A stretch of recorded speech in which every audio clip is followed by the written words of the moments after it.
ኣብ ዓብይ ሆቴል ኣብ ርእዮ ዘይፈልጥ ዓራት ምስታ ሰበይቲ ናብ ካሊእ ዓለም ኣቴ ብዘይ ልበይ ብናይ ስኻር መንፈስ ዝኣዘዘትን ኩሉ ፈጺመ ድሕሪዚ ብዙሕ ቅርሺ ተቐቢለያ ወፅኤ ናይ ለማዓንቲ ናይ ህይወተይ በሰላ ዘካፍለኩም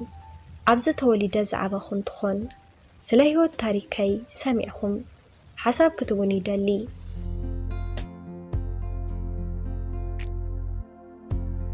ብጣዕሚ ቁፅፅር ዘብዝሑ ወለዲ ብቁጣዕን ሓይልን ካብ ዝኣምኑ ስድራ ተወሊደ ኣብ ዓብይ ቁፅፅር ኮይነ ምስ ናይ ንእስነት ዕድመይ ተቃለስኩሉ መዓልትታት ብዙሓት እዮም ብርግፅ ስድራይ ንኸይበላሾ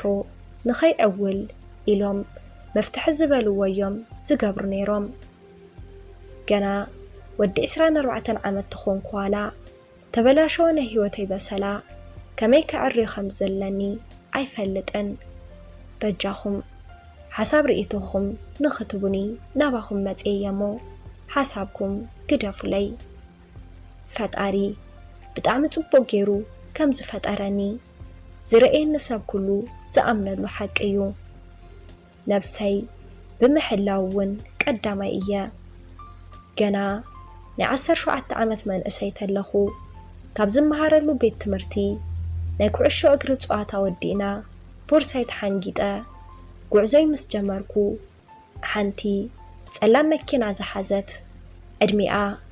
ኣብ 4 ዘላ ሰበይቲ ክላክስ ጌራ ፀዋዕትኒ ብድሕሪኡ ቦታ ሓቲታትኒ ዝጠየቐትኒ ቦታ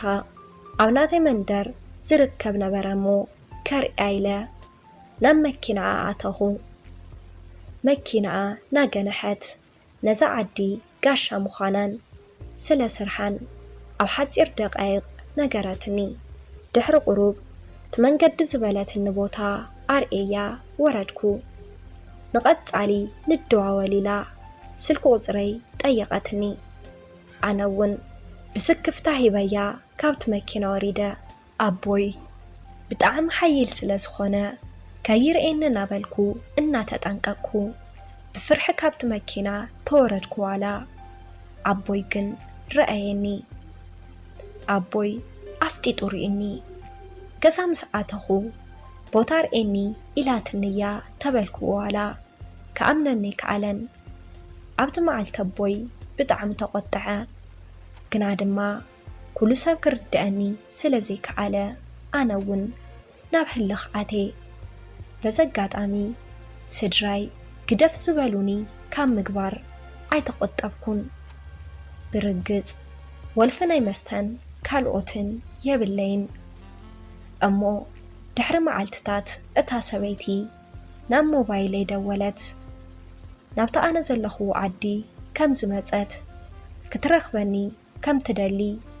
ምስ ተዛረበትኒ ቤት ትምህርቲ ተሪፈ ተራኺበያ ከምቲ ዝነገርኩኹም እታ ሰበይቲ ዕድሚኣ ኣብ 4 እንትትከውን ንነብሳ ምክንኻና ግና ኣብ ጽቡቕ ንእስነት ከም ዘላ ኣምሲልዋ እዩ ዝተራኸብናሉ ቦታ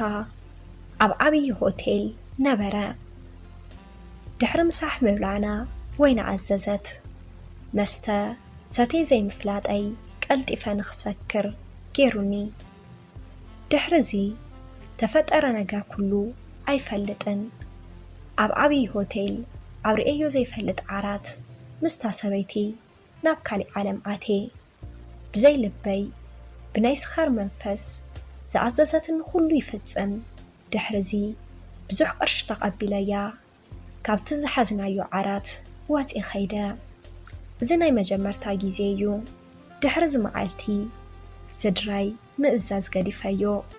ካብ ስድራይ ተፈልየ ንበይነይ ምንባር ጀሚረ እታ ሰበይቲ ዓብይ ፍሉጥ እንዳኽለብ ኣለዋ ብናተይ ጾታዊ ርክብ ድማ ተወሊፋ ኩሉ ነገረይ ብሓደ ግዘ ተቐየረ መግንሒ ፍቓድ ኣውፂ መኪና እንትሕዝ ካብ 18 ዓመት ኣይሓልፍን ነይረ ድሕሪዚ ናተይ ናይ ህይወት መንገደይ ፍጹም ተቐየረ ሹገር ማሚ ምቅያር ስርሐይ ለተታሒዘዮ ናይ ምሸት ክለባት ምእታው ናተይ መፍለይ መንነት እዩ ዝገርመኩም ሕዚ እውን ንነብሰይ ብደንብ እየ ዝሕሉ ሹገር ማሚ ዘራኽቡ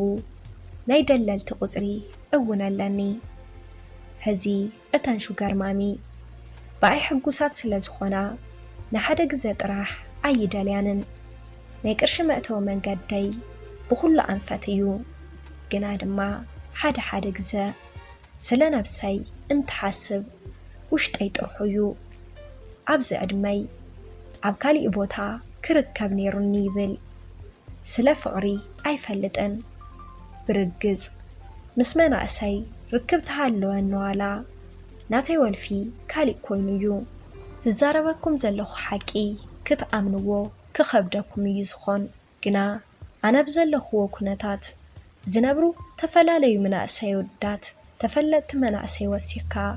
ብዙሓት ከምዚ ናተይ ስራሕ ይሰርሑ እዮም ብናይ ጓል ቅርሺ ዝመሓዳደሩ መኪና ዝቀያይሩ ጂም ዝሰርሑ ኣብ እንዳ ቤት መስተ ዝሓድሩ ከማይ ብቁመንኦም ተመሪጾም ዝሰርሑ ኣለዉ ልማድ ሕማቕ እዩ ኣነ ትምህርቲ የብለይን ስራሕ እውን ኣይሰርሕን ግና ብቐሊሉ ቅርሺ ይረክብ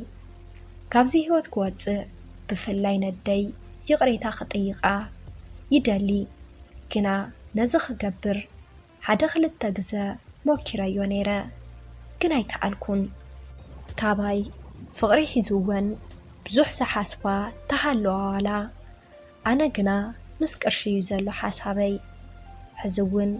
ምስታ ናይ መጀመርታ ሹገር ማሚ ናተደላለና ንርከብ ኣብ ገዝኣ ዘዘውትራ ሹገር ማሚ ኣቐዲማ ንዓይ ተቕርበለይ ቀደም ኣቦይ ነደይን ንቤተ ክርስቲያን ሒዞምኒ እንትኸዱ ይዝክር ንፈጣሪ ምፍራሕ ናተይ ጽቡቕ መፍለየ ነይሩ ብቆልዕነተይ እናዕበኹን ትኸይድ ድማ ናይ ስድራይ ጥብቕ ዝበለ ኣተሓሕዛ ዝዋር ክኸውን ገይሩኒ በዚ ኣጋጣሚ ኣብ ሓደ ዘይተሓሰበ መዓልቲ ምስ ሓንቲ ሹገር ማሚ ምድቃስ ቅርሺ ምርካብ ነዚ ነገር ፈሊጠ ሕዚ ከም ስራሕ ቆፂረ ሂዘዮ እየ ቅርሺ ተስኢነ ጽባቐይ መልክዐይ ቁመናይ ኣይክህሉን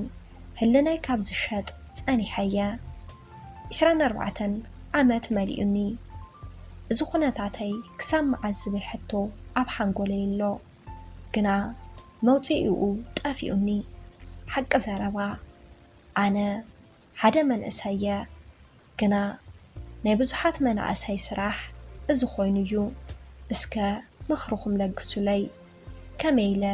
ካብዚ ክወፅእ ይኽእል